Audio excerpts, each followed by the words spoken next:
Bon matin tout le monde, bienvenue à Santé Équilibre, mon nom est Marie. Aujourd'hui, je vous montre toutes les préserves que nous avons faites dans la dernière semaine. Donc, ça fait maintenant 3 ans que nous faisons le défi de Jessica à Three Rivers Homestead qui s'appelle Every Bit Count Challenge. Le défi consiste à préserver un peu chaque jour pour pouvoir remplir notre garde-manger ou notre congélateur pour l'hiver. Et en toute honnêteté, ceci me sauve énormément de temps et aussi me permet de profiter un peu plus de l'été. Parce que dans le passé, ce que je faisais, c'était des grandes journées complètes de préservation qui pouvaient me prendre des heures et des heures. Et maintenant, d'en faire un peu chaque jour, à la fin du mois d'août, j'ai beaucoup d'aliments de préserver. Je le fais également pour le mois de septembre, mais on verra au mois de septembre comment ça va pour cette année. Donc, je vous montre cette semaine plusieurs différentes recettes. Nous avons préservé plusieurs fèves, des bleuets. Nous avons également trouvé une nouvelle recette pour les cocombes. Donc, si vous êtes habitué de faire seulement des cornichons et vous avez besoin d'idées pour les cocombes, j'en ai une nouvelle pour vous. Nous avons également préservé du poisson. Mon mari a été à la pêche et a été chanceux cette semaine. Nous avons également fait du beurre, etc. Si ça vous intéresse, allez vous chercher un café, appuyez sur le like, ça ne coûte rien et on y va. Plusieurs personnes me demandent pourquoi j'insiste d'avoir en tout temps des réserves à la cave ainsi que dans mon garde-manger. Eh bien, c'est principalement pour avoir une sécurité. J'aime avoir une sécurité financière, mais j'aime aussi avoir une sécurité alimentaire. Tout récemment, au Nouveau-Brunswick, nous avons des chaleurs extrêmes et malheureusement, nous avons plusieurs feux de forêt.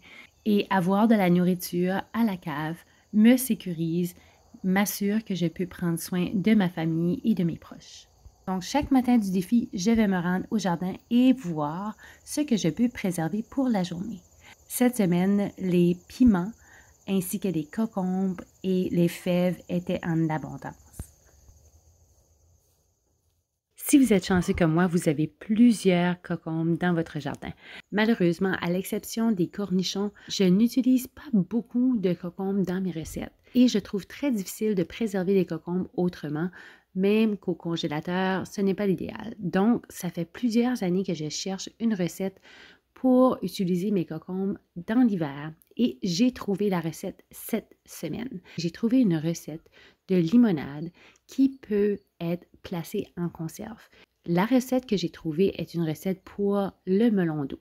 Toutefois, après avoir fait les recherches, il est indiqué que nous pouvons conserver de la limonade avec des fruits en utilisant la recette si le fruit a le même pH que le melon d'eau.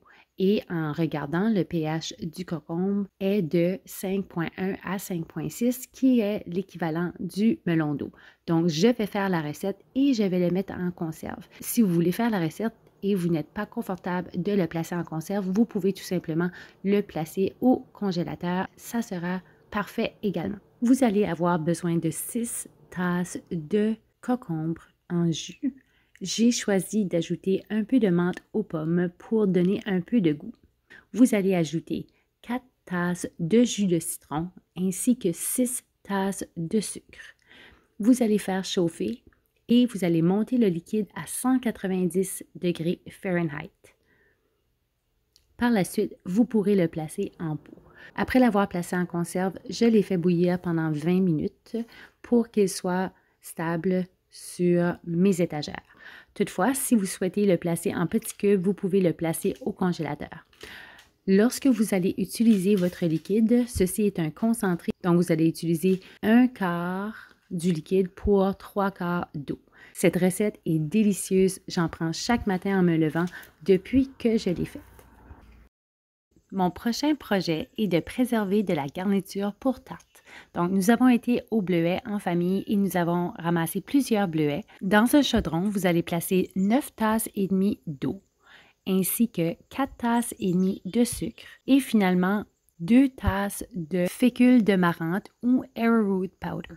Les proportions que je vous indique sont pour 14 pots de 500 ml. Vous allez faire chauffer le liquide. Maintenant, le liquide va ressembler beaucoup à du lait. Il va épaissir. Lorsqu'il sera plus épais, vous pourrez placer ensuite vos bleuets à l'intérieur et retirer du feu. Mélangez bien et placez dans vos contenants. Maintenant, vous allez devoir enlever les bulles d'air qui se retrouvent à l'intérieur et ce processus est nécessaire puisqu'il va avoir beaucoup de bulles d'air. Donc, s'il vous plaît, faites attention à cette étape. Ensuite, assurez-vous de bien nettoyer le dessus de vos contenants. Vous pouvez faire cette recette à l'eau bouillante et pour des contenants de 500 ml, ça va être 20 minutes. Si vous choisissez de faire des plus gros contenants, ça sera 25 minutes.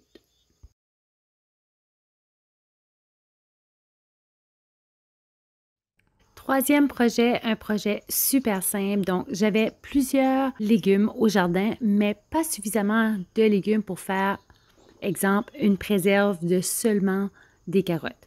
Donc, j'ai pris tous les légumes, je les ai toutes coupés et j'ai fait des conserves de légumes mélangés. Vous pouvez utiliser n'importe quel légume que vous avez qui peut être préservé, bien sûr, et les placer dans votre contenant.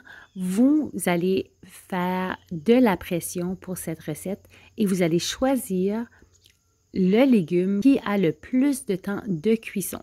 Donc, par exemple, à l'intérieur de ceci, j'ai du céleri, j'ai des carottes, j'ai également des fèves. Les fèves sont de 20 minutes, tandis que les carottes sont 25. Donc, pour mon mélange, je vais faire la cuisson pour 25 minutes à 10 livres de pression. Ensuite, bien sûr, j'ai des fèves en quantité industrielle cette année, donc j'aime pouvoir les préserver de plusieurs différentes façons. Celles-ci vont aller au congélateur. Maintenant, j'ai finalement épluché mon ail, une tâche qui n'est pas ma favorite, et je voulais utiliser mon ail de différentes façons. Donc, j'ai décidé de faire du beurre à l'ail que nous pourrons avoir au congélateur. Je vais tout simplement prendre de l'ail, le placer dans mon petit malaxeur avec des tiges d'oignons vertes, faire un beau mélange, placer un peu de sel et le mélanger à mon beurre. Ensuite, je vais le rouler, le placer au congélateur et ensuite, je peux le couper en petites portions. Et je vous dis, du beurre à l'ail fait maison, c'est excellent. J'ai aussi décidé de faire deux différents mélanges, donc j'ai fait un mélange pour les patates également. Nouveau pour moi cette année, saviez-vous que le papier qui entoure l'ail est comestible? Vous pouvez en faire du sel d'ail ou de la poudre d'ail. Donc, j'ai tout simplement fait sécher à l'extérieur et je les ai ensuite broyés au malaxeur. Ça a super bien fonctionné. Je vous avoue que le goût n'est pas très puissant, mais ça peut très bien fonctionner dans une soupe. Et en plus, on peut utiliser quelque chose qui habituellement aurait été au compost.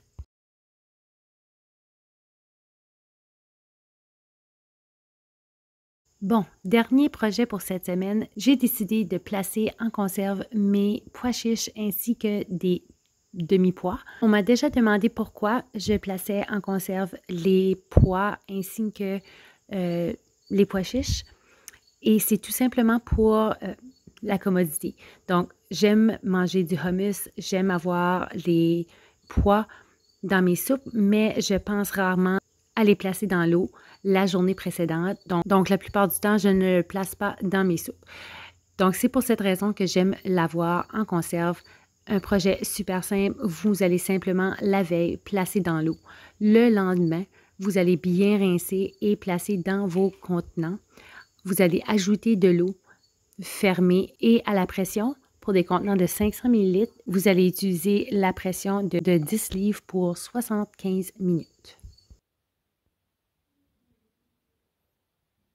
Eh bien, c'est tout pour aujourd'hui. Merci beaucoup d'avoir resté jusqu'à la fin de la vidéo. Ça m'aide énormément. Si vous avez aimé la vidéo, s'il vous plaît, appuyez sur le like, abonnez-vous à la chaîne, c'est gratuit.